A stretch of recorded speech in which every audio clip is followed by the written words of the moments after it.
Kobaran api melahap 7 rumah pemukiman padat penduduk di Jalan Sulawesi, Gang Maluku, Pasar Lama, Banjarmasin Tengah, Sabtu pagi.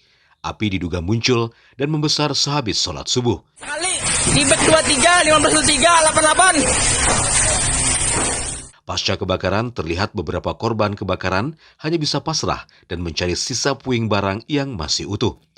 Berdasarkan data yang dihimpun dari Badan Penanggulangan Bencana Daerah atau BPBD Kota Banjarmasin, ada 7 buah rumah dan 1 mes yang hangus dilalap si jago merah. Habis kah? Ini apa selalu belum mulai dari kata Belayong. Oh. Jadi nggak ngapa HP, langsung aja pas ini. Inggih. Apa yang kawa dibereskan tadi Om? Ada daya bisa lu bang. Inggih. Sisa-sisa kayu. Ada daya juga. Cuma baju lan selawarnya di bawah. Enggak. Berarti nih puing-puingnya dibersihkan lah. Enggak, bersihkan emang. Kalau diambil, kalau dijual. Ya sebelah sini berapa rumah kena nama siapa? Awam punya itu udah keluarga itu di tenda kan mungkin ya lah. Makanya tidak apa-apa ya. Pas itu udah keluarga dulu. Belum diketahui pasti penyebab kebakaran, beruntung tidak ada korban jiwa dalam insiden ini, namun kerugian ditaksir besar. Dari Banjarmasin, Alif Hidayatullah, K1net.